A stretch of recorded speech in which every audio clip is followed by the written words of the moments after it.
a chief of staff, and so someone watching this who's seasoned is going to say, well, gee, you know, I'll just say it. Well, okay, you're in a position to be a corporate heretic. With all this going on, why didn't you say something then? I'll say it like this, and please, if you can, send this out to the masses, put this on your social media, and this is the best way I can explain it. Okay. It's like when you're married to someone or you're in a relationship with someone. You could be going to bed with them every night and not knowing that they're cheating on you. Mm-hmm. I did not know. I told someone the other day, he was like, how didn't you know your boss was a crook? And I was like, first of all, I stay in my lane. I dealt with our community, our constituents concerned. I was hosting meetings with our public works, Department of Transportation. I am the one that held these meetings. I'm the one that really helped District 4 when I took role in Sheng's office for a year. So on top of running her District 4 office very well, there's not too many people that could say I did not answer their calls, I did not answer their meetings, I did not do my due diligence to help them. That's the truth. Mm-hmm. I would implore anyone that said I didn't do my job for District 4 to come up and show me proof that I didn't. So not only was I doing my job as a chief of staff, I was working on Sheng's campaign as a community outreach, community director, communications director. Mm-hmm. So hosting her events, getting her in contact with faith-based people, getting her in contact with organizations that I've worked with, getting her in contact with people across Oakland. And so doing all that, I was in my lane. I did not have any idea what her and her partner were up to until the day that the FBI stopped me on December 10th, 2022. And I spoke about this at my kickoff, which amazing that 2 years to the date of my kickoff was the time that I got approached by an FBI agent in San Francisco. He told me that people in your camp are under investigation. My response was, I don't know anything about that. And in perspective, though, this happened after Sheng won the mayoral election, but before she was sworn in and before the day of the swearing in that you issued that email saying, I quit. Exactly. Well, and I'll tell you, so that was December 10th when I got approached by the FBI. He told me that as long as you keep your nose clean, you're going to be okay. This man told me about all my kids, my father who was military, my grandfather was military, my great uncle. He was like, oh, you come from a very proud family. And I was like, I know I do. And I was like, all right. I left there. And quite frankly, and this is the truth, I was scared to go home that night because someone had broken into my house the night before. And that night, they had broken into my house multiple times. But that night, December 9th, I walked into my house, my back door was open, and there was a knife on my counter. And so then the next day is when the FBI stopped me. That Sunday, and I'll say his name live on air, Ken Maxey, who works for Comcast in their government relations. Wait, isn't Ken Maxey up for an award? Oh, he just got one.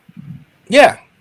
He's gotten multiple awards. He's sold our city out multiple times. He is very unethical. I'll say that. I won't even call him what I want to call. Well, I'll say it. He's a crook. The day after the FBI stopped me, I was at Stephen Curry's Christmas with the Curry event at the Brickyard with my two sons, the recalled mayor's son and her nephew. Ken Maxey approached me and was like, I need to talk to you. I need to talk to you. I was like, Ken, I'm here with my family. Like, this is not the time. He was like, no, I need to talk to you. So I walked off with him in a little corner area. I was like, what is going on? He was like, Andre told me you're making all the hiring decisions. And I was like, no, I'm not. I'm putting together a team of people. Mind you, my old boss was going to come work for us, who's been with his company 25 years. Other people were going to leave their organizations to come work up under me. And our recalled mayor and her administration. And I was like, no, I'm just putting it together a team of people that I know serve Oakland. But the ultimate decision is, of our recalled mayor of Sheng's. And he was like, well, I was meeting with them for all these months. I was helping them. And I was like, yeah, I remember seeing that on their calendar. You guys were meeting on a monthly basis. And I said, but I remember towards the end, it was just you and Andre. And he was like, well, yeah, he promised me a job. And so, I work at Comcast, and he had a Comcast shirt on. And he was like, I work at Comcast, but I really want to work in your administration. I looked that man straight in his face, and I told him, I don't trust you. I would never hire you. And if that's what Andre said, you go deal with him. So the following day, I was at Sheng's house preparing to host her celebration of, our supporters of the campaign. We had lunch, and then I told her, I was like, dude, what's going on? Like, the FBI stopped me on Saturday. Sunday, yesterday, Ken Maxey's crooked self is telling me that Andre promised him a job. Like, what is up? She said that the FBI was investigating CWS. It had nothing to do with her. And that don't worry about Andre. You're going to be making close to $200,000. And I didn't tell this to the other media. Her exact thing was, you're going to be making close to $200,000, and we're going to be able to set up our families for life. Wow. I told her, I said, what? And I'm not going to curse on air. I told her, I said, F that. And if that's what this is about, I'm about to jump ship. I said, because I left one of my old employers when I realized that they weren't living the life and doing the work that they're putting out there to our community. I said, so if that's what's about to happen, I'm out of here. And so that night I hosted her event. Andre did not show up. So I know that she had discussed with him what I told her. And then after that, she just started being rude to me. She got sworn in 2 days later on the 14th of December at City Hall. A lot of people didn't know because she was going to go meet our president that following Friday, the 16th, she was flying out. And so I had arranged for her to get sworn in that Wednesday. Andre came in and cursed both of us out, called us all kind of names, F you, this, that, called me all kind of horrible names. Well, why did that happen? Because it sounds like you just sort of burst in all of a sudden and did what? Well, and this is the truth. I've never even, up to that point, I hadn't even had a conversation with Andre the first year I worked for Sheng. He didn't start coming around to the end of our campaign. And I really believe he didn't start coming around because he started seeing like maybe she could win. And that day of her swearing in, he tried to bring his ex-wife into the ceremony. Natasha. Any other time Natasha would drop their daughter off to me, I was the kind of intermediary. Their daughter and my son are really good friends. They were the same age. And so anytime she would drop off their daughter to their house, I would be the one that go to the door, say hi to her, and then usher her daughter into the house. And so that's what I thought I was doing that day. So I was like, oh, good to see you. She'll be out, their daughter. I don't want to say her name. I was just like, she'll be out in less than 5 minutes. Andre was like, no, she's coming in here. I looked at Sheng. Sheng shook her head. Was like, let me know, no. And I was like, sorry, Natasha, you can't come in here. This is just for family only. It was me, Sheng. Sheng's son was there. And then our city clerk and our legislative assistant, Crystal Sam, was there. And I was like, no, she can't come in. And then, he just started cursing us out, walked out the clerk's office, cursed out Sheng in front of the clerk's office. And mind you, I've requested the video from that. And they first ignored my request for a year and then told me, oh, those videos are motion censored. I was like, oh, I know. It was all kind of motion in and out of the clerk's office. So you guys definitely have on camera what happened. For about 15 minutes, he kept going in and out of our clerk's office, cursing both of us out, told us that we thought we was running stuff. Sheng needed to fire me. And she was like, she's doing her job as a chief of staff. What are you talking about? Finally, he left out. Even our city clerk, Miss Asha Reed, was like, maybe you guys want to go into a clerk's office or something, like the whole city hall could hear us. Actually, there was a Black electeds meeting hosted at our city hall that day. So, oh yeah, voices travel in City Hall. Oh, I saw some of them. If you know where to stand, you can really raise a ruckus. If you know, just stand right at the middle of the stairs. You can hear everything. Right? Well, I saw some people videoing it. So I know people have video of it. Private people. I won't say their names, but I know some of our electeds have that video. I saw them at the foot of the stairs recording it. Some of our very high level electeds across California were there and heard it because they were off to the conference room outside of the clerk's office having lunch. It was during lunchtime. Sheng was supposed to be sworn in at 12:30. But you mean to tell me that Andre had so zero regard for his partner's image and well-being and future that he would just simply pop off like that? I'm not saying as if I don't believe it because it happened. Oh, it happened. I have the photos. What's going on in his head? Well, not only what's going on in his head, what's going on in Sheng's head, because she stood outside of the clerk's office and cursed him back out. Oh, excuse me.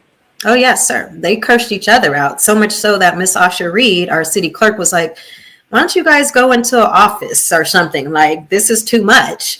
She even tried to reschedule it. And I was like, no, sorry, Asha, please. She has to get sworn in. She's flying out Friday morning. Like, she has to do this. And so then finally, Andre comes back in, cursed me out some more. And that's when I just lost it. I was like, I don't know what the F is wrong with you, but get the F out of here right now. You know she has to get sworn in, because he was like, well, if Natasha can't be here, then I'm gone. We're not going to be here. And that's when I was like, you know what? Fine, go. Bye. I said, because I don't know why you're doing this today. I know now why he did it, to show me that he had been controlling Sheng, to show me that he had been dealing with both these women's at least the last 10 years since Sheng was an intern. He was married and his wife was pregnant at the time, and he was cheating with Sheng with her. Was 2010? Yes, sir. That was the year that I met him. That's why I met him at a kickoff. No, excuse me. No. It was after that, because their daughter is only 11. She's my son's age. So they started messing with Missy. My son was born in 2013. So they probably started messing around like 2011, 2012. But mind you, he was a married man with a pregnant wife. My goodness. My goodness. I had someone in our city office tell me, because she heard the cursing, she said, I've never been so disappointed and elected before they even officially took office than I was of her that day. And this is someone whose family has been in Oakland probably about 75 years. And then you proceeded to send some text messages which implied that she had scars on her neck? Oh, yes, sir. Well, that's what it said. So after that 14th, when she got sworn in, she and I were supposed to go to an event in Dublin. It was like the mayors of Dublin, Black Hawk, some others. I think Arenda had invited Sheng and I to go. I went to go pick her up that evening. She told me she couldn't come. I could hear Andre cursing her and her son out from the street, that house that got raided. He came out and started cursing me out in front of all their neighbors. And yeah, that night I text Sheng and I was like, I don't think I'm going to keep working for you. Like, I didn't sign up for this. I'm very old school, and how I was raised, men don't talk to women like that. Right. They don't.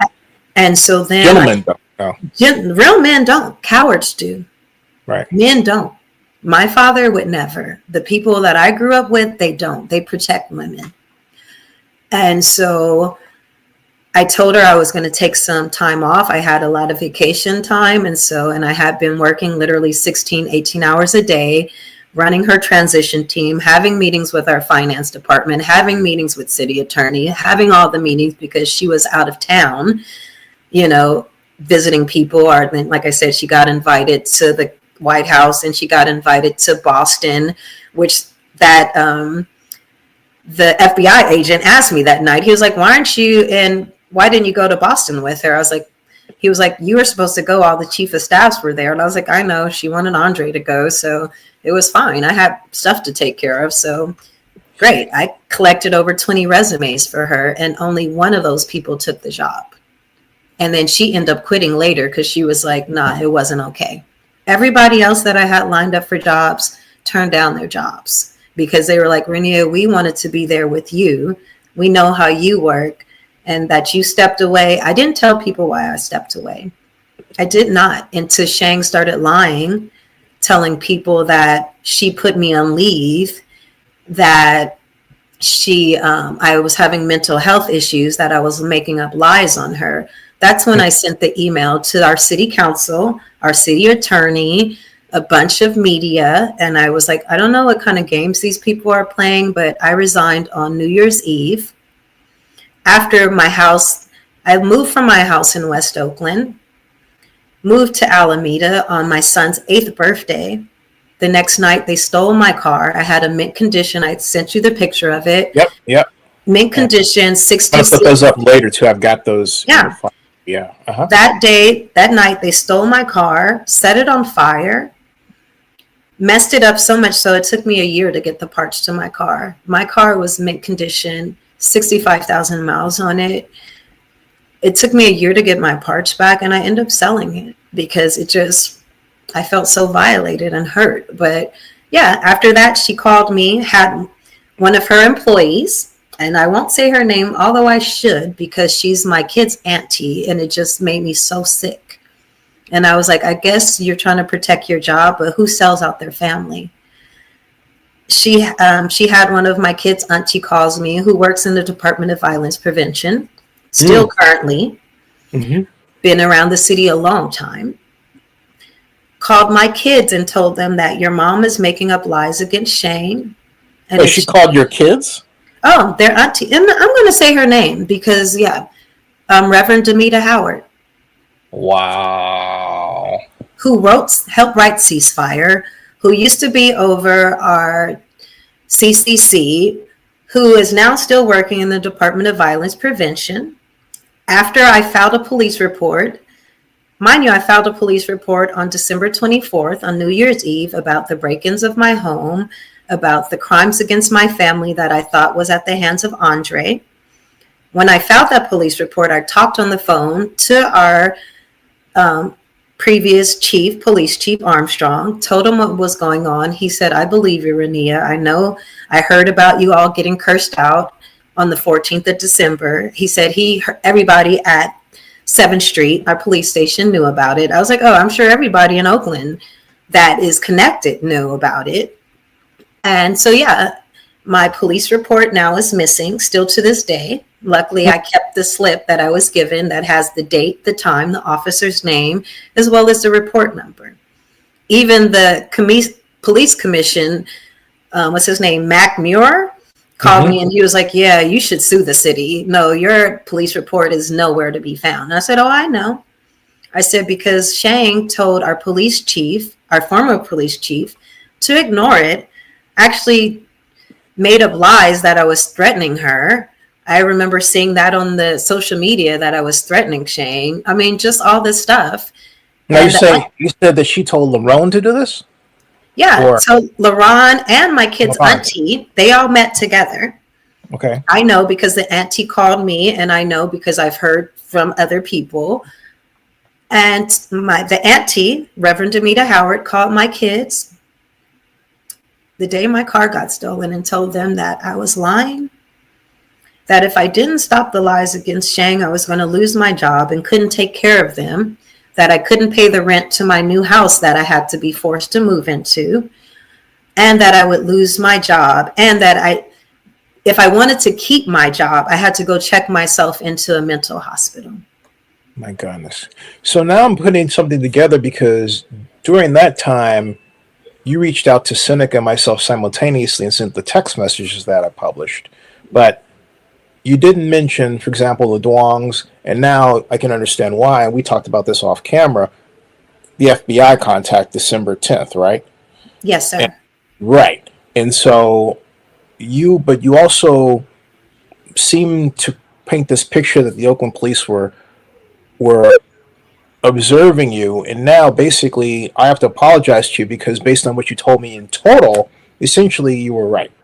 Oh, 100%. Well, and I know that's why LeRon got suspended at first, because after he got suspended, him and his chief of staff reached out to me, Aaron Smith, Lieutenant Smith, who was the head of our Police Officers Association, or Black Officers Association, reached out to me.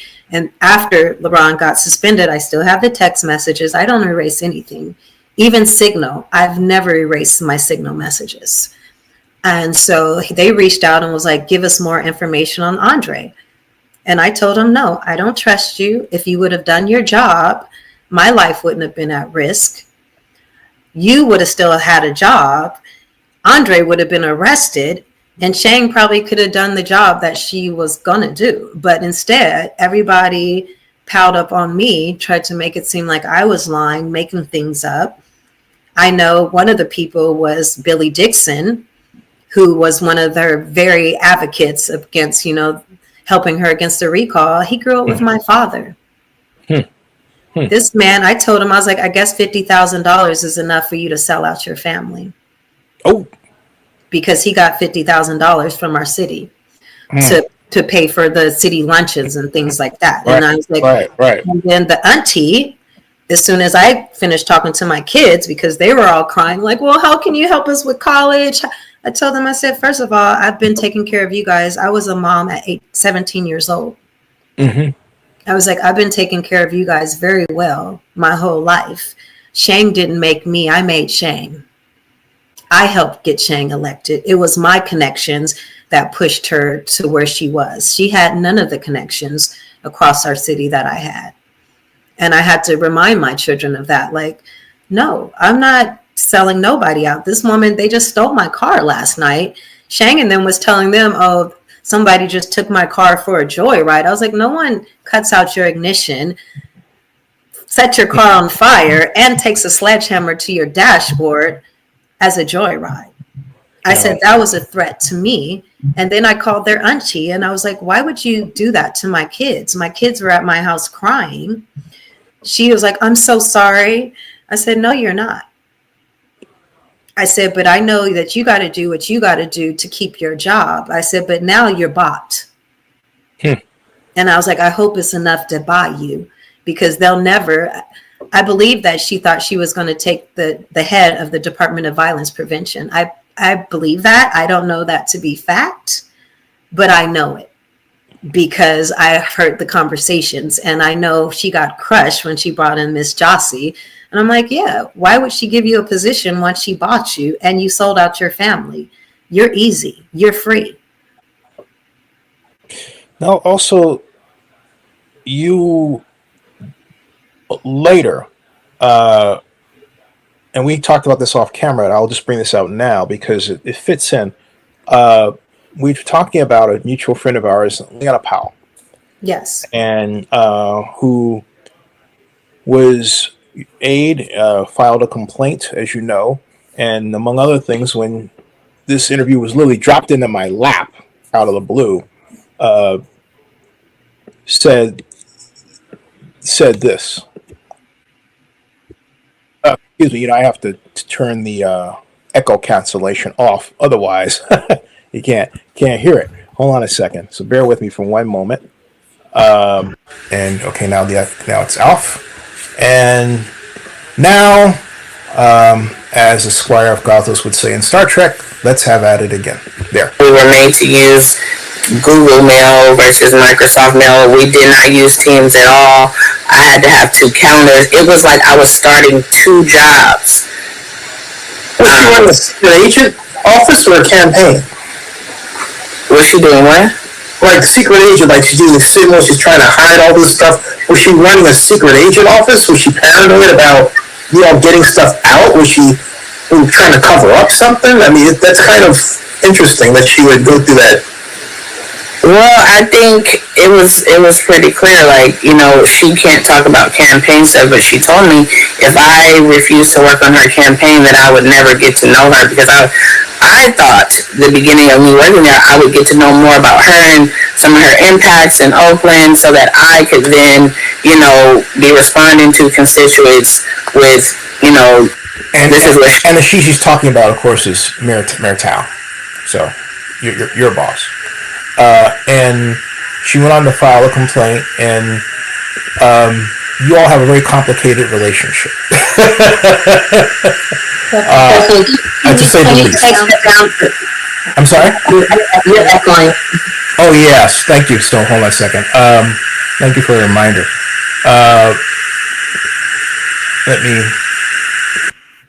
As I was saying, and she was talking about your boss, Sheng Thao, and you all have, former boss. Your former boss, stand corrected, of course. So, ouch, that did hurt. But no, I don't mean it that way. I mean, one thing about me, I'm a straight shooter. My father told me at 12 years old, don't be afraid of anyone. And I took that to heart. I respect people. I respect their positions. I respect the work they've done. But as far as me speaking my mind, I don't have a problem doing that. I like to say, not with you, but with some people, people feel emboldened to speak nonsense. Why can't I speak the truth? You want to shed a light on your relationship with, because LeAna, 100%. Yeah, thanks. LeAna, I brought her into our office. LeAna worked with my daughter under Libby Schaff for many years. And so I knew LeAna. I knew that over there in Libby Schaff's office and with that Oakland Promise, they were mistreating her. And so I was like, hey, I'm over here. Come work for me. Come work, in our office. And she did, but kind of right away, it just kind of started going off kilter. And I didn't really understand what was going on. And this is the truth. The audio was just released from the FBI documents. I didn't know at the time, but LeAna was being poisoned. She said the same thing. Oh, I know it 100% to be the fact, because she went to the ER 3 times in 1 month. She was telling me like she was having these heart problems. She was having these, head problems. And at first I thought, okay, whatever, you still got to do your job, but I was having sympathy for her. I was doing her job, and I'm like, I can't do your job and my job too, sweetie, but we're going to figure this out. And so then she started getting better. She started, being on task again. But then again, same thing happened. And I didn't know what was going on. I didn't know if it was personal or what was going on. I knew her and Sheng was having these issues. But I was very clear with Sheng. What I do for your campaign, I do on my time when I want to. My job is for this office. So I didn't go to the meetings at Julie's house that she talked about in your interview.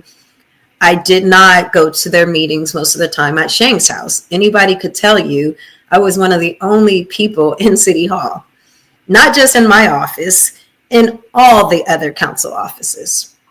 Lauren's office did come to work, and Giles' office came sometimes, and Carol Fife's, one of her staff, came. Other than that, no, I would be in City Hall by myself a lot of times. And so, yeah, I just didn't know at the time. I thought maybe she just wasn't up to the job. And so I had to fire her.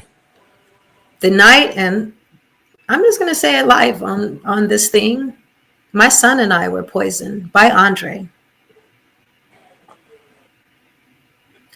And I know it to be so because from October, when he first started making coffee at the house and at the office for us, I was like, Andre, you're making coffee? And he was like, oh yeah, I know you guys are working late, From the end of October to election, I lost 15 pounds in 20 days.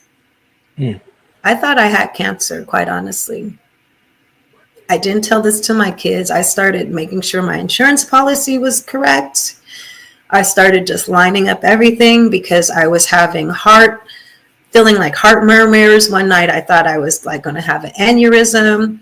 Another night I felt like I was going to die. And I was like, I'm about to die at home by myself. Like, this is crazy. But I was like, I have some cancer. Like, I remember like literally I was went to the restroom and my urine was like reddish brown. And so, call 911? Listen, I'm going to tell you. I'm sorry. And so then my baby boy started getting sick. My Ocean at the time was 7 years old. He started getting really sick. And then I thought maybe because it was COVID, a lot of people were having COVID at the time. But the last time he got really sick, Andre begged for my son to come over. That weekend, Sheng went out of town. So that was December 9th. That Monday morning, my son went to school and was almost deathly sick. They couldn't find out what was wrong with him. No one knew. Oh, he's fine. Do this, do that. I'm like, something is wrong in my house then. So I start testing stuff in my house. It wasn't until December 24th, right before I made the police report with our former chief, I told him that they had been breaking into my house, that I was about 99% sure Andre had not only poisoned me, but my son.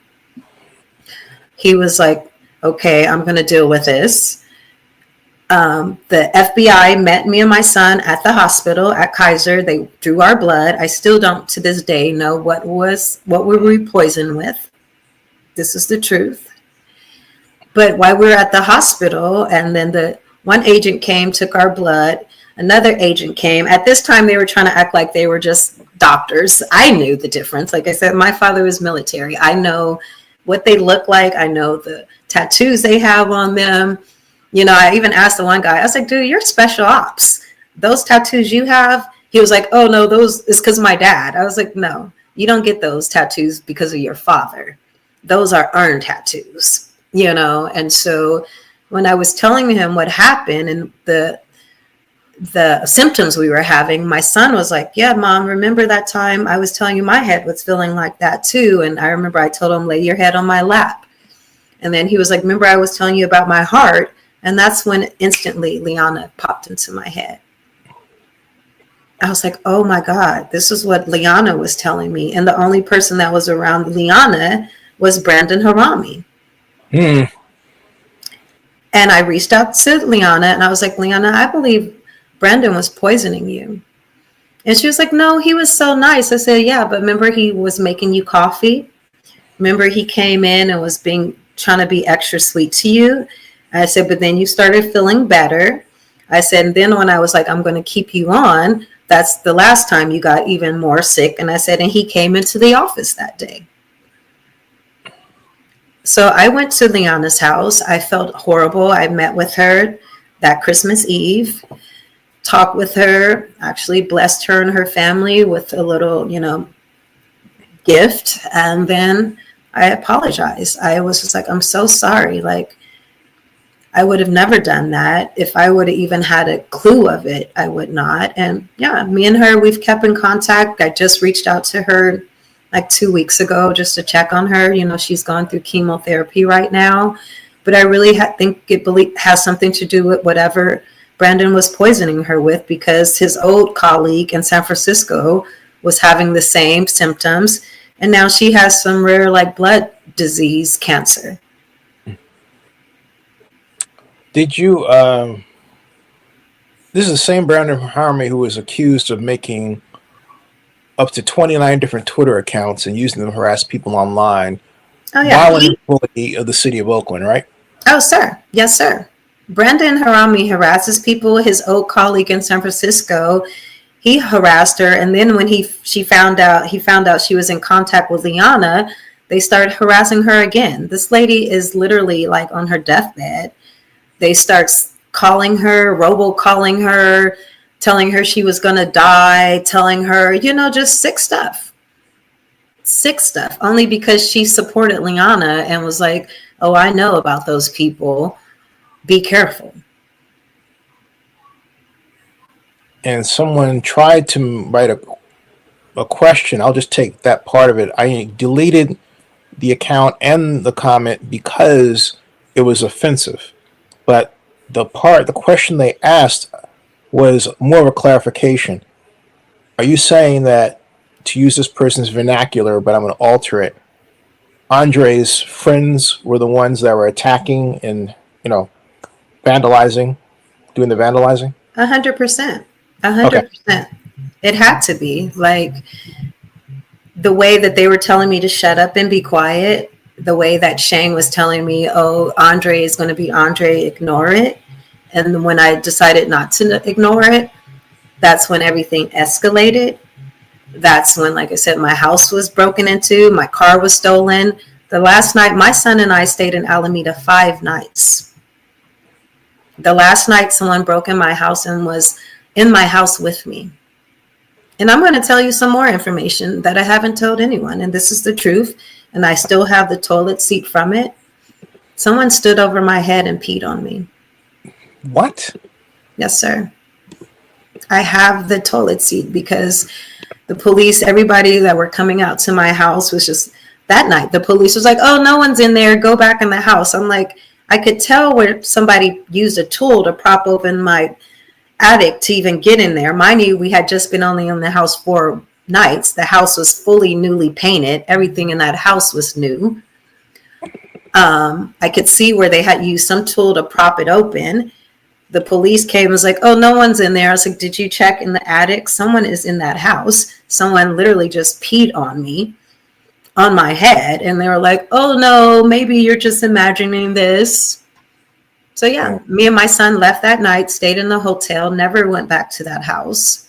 My son and I had to literally live on the run for about 2 months. Yeah, it was just horrible. And I still have the toilet seat because I was like, whoever it was, I have their DNA. And so whenever I'm in a position to have someone test it, I'm going to know. But I know the FBI knows because after everything happened, they finally called me into their office after the last night in Alameda. I sent my son to go be with his dad. I went and stayed the night at one of my friend's house who lives up off Edwards. They tried to break into her house that night. Oh my God. Cut her alarm. I heard them come up her hill. And then the FBI sat in front of her house for the rest of the night. And that's when I was like, okay, so the FBI knows what's going on. They've been following me. And yeah, then 2 days later, they called me in and was like, come into their office.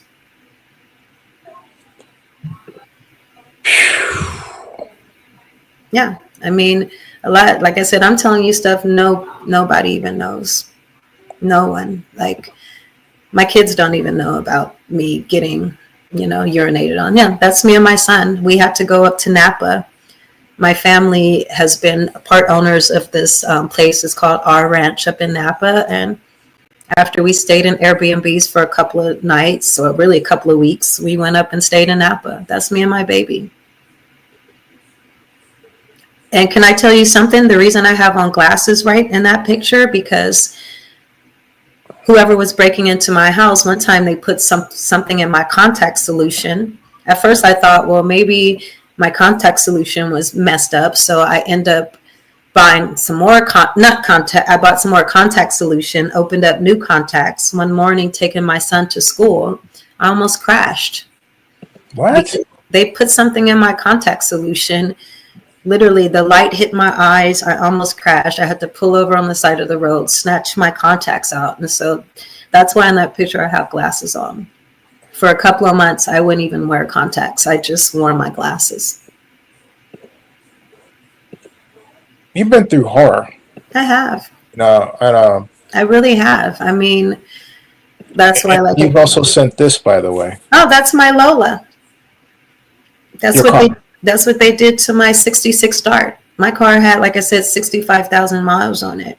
Mint condition. I just had won an award at the car show. They cut out my ignition. They set it on fire. They, like I said, took a hammer or something to my dashboard. It took me a year to get all the parts back from my car. Wow.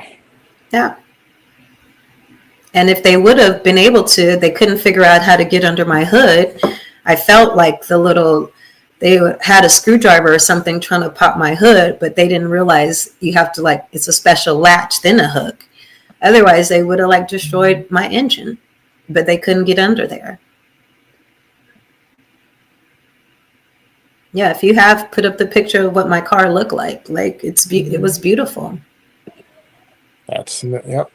It was, folks. It's well, And it got back to be beautiful. Like I said, my mechanic took over a year to find all the parts. Like my steering wheel came from Argentina. Like my dashboard came from somewhere else. Like my other part came from, I think, somewhere back east. Like it took over a year to get my parts back. It just got finished getting built this year, and I sold it. I sold it to a young brother, and I was just like, he was like, why are you selling it? I was like, I don't want to drive it anymore. Not to mention, technically, I couldn't even afford to pay for the repairs because, like I said, I had to exhaust my savings to pay for us to go stay in Airbnbs, pay for us to be on the run, and then pay for my daughter's last year of college. I literally have $0 in my savings account right now because of that. Oh, my goodness. It's the truth. This is the car right here. There's the Dart. Yeah, that was beautiful car, by the way. Thank you. It was. I love old schools. I've had Mustangs, Mavericks, Cutlass. I love old schools, but that was just in October, 2.5 months before they stole my car. That's what my car was looking like. Nothing in my car was not original. Even the radio. People were like, oh, get a new radio. I was like, nope, I want my car original. Even the hubcaps, everything in that car. And they knew I loved that car, and that's why they did what they did to it. Again, to threaten me and to send me a message to shut up and go along with their crooked behavior.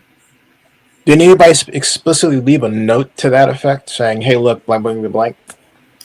No, but like I said, they sent message via my kid's auntie to be quiet and go check myself into the hospital. And so they didn't leave me a note, but they sent messages via other people. And yeah, that's why I resigned that New Year's Eve, because they stole my car on the 30th, called my kids and had them all crying and distraught and thinking that maybe I was making this stuff up. And that's what hurt me, because I'm like, my family matters to me more than anything. My motto is family first before anything. And so that's why I've always taken the positions I've taken to be able to still be a present mother. I just finished coaching my son's soccer team. I volunteered in their school. I one time calculated I've volunteered over 10,000 hours to OUSD. Oh my God. Literally, just volunteering their classes, being the head of this, helping with the auction. Each one of my kids, I at least have worked an hour in their class per week, on top of being their room parent, on top of being their art instructor, on top of I was the physical activity person for my son, my older son's first grade and in kindergarten. Then I was the art, assistant. So yeah, I've made sure I've had jobs that I could have the flexibility. And that's what I told my kids that day when they were crying. I was like, do you realize I've turned down companies, positions at Fortune 500, companies or whatever. I was like, I've turned down very lucrative jobs that would have taken me away from you guys. Like, I do the jobs I do, maybe not making as much money, but it allows me to be present for my family. And so for them to really threaten my family and try to cause division between my family, I was like, I'm out of here.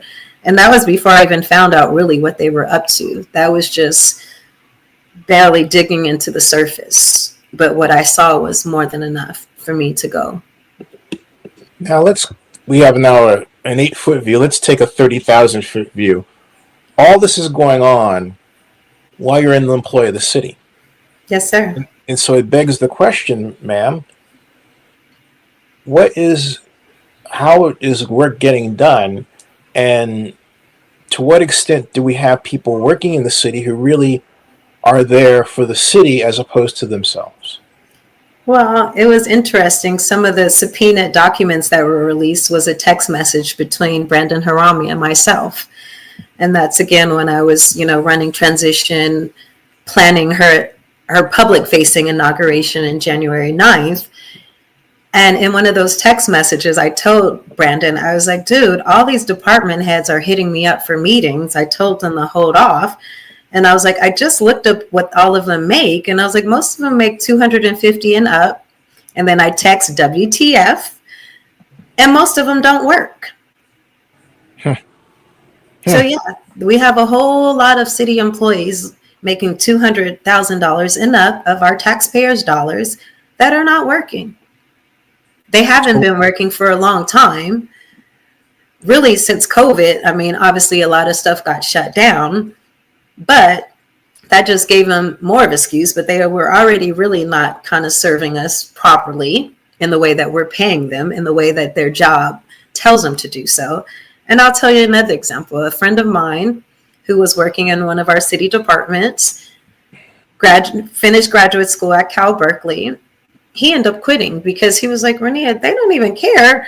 They literally just shuffle papers around from one desk to another because they said that if they do the work, their department is not going to get the money it needs to continue it. So they don't do the work. This was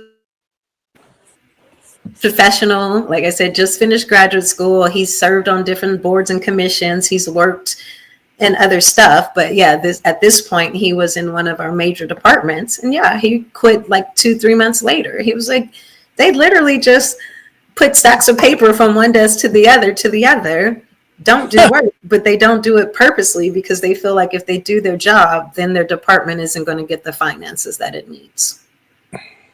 My gosh. And like I said, I went to the city hall last Friday and the security guard almost was in tears. For one, complaining about our city and that illegal ABC deal that they keep pushing that was lobbied by Mario Juarez crooked self. Mm-hmm. And he was saying that he's going to quit that company because he didn't realize that they've been robbing our city. He's a Latino man and he was in tears. He was just like, this is ridiculous. And he told me, yeah, our planning department is only open 2 days a week and it used to only be open 1 day a week. Yeah. And he was like, and I'll say her name because I love her, Miss Sandra Smith. He was like, she's one of the only ones that work. She comes in here every day and does her job. She's an elder lady from Oakland, though, born and raised in Oakland. And he was like, yeah, Sandra, she does her job. She comes in here every day. Early morning, leaving out of here late. He's like, everybody else? Yeah, right. Correct. Wow. Yeah.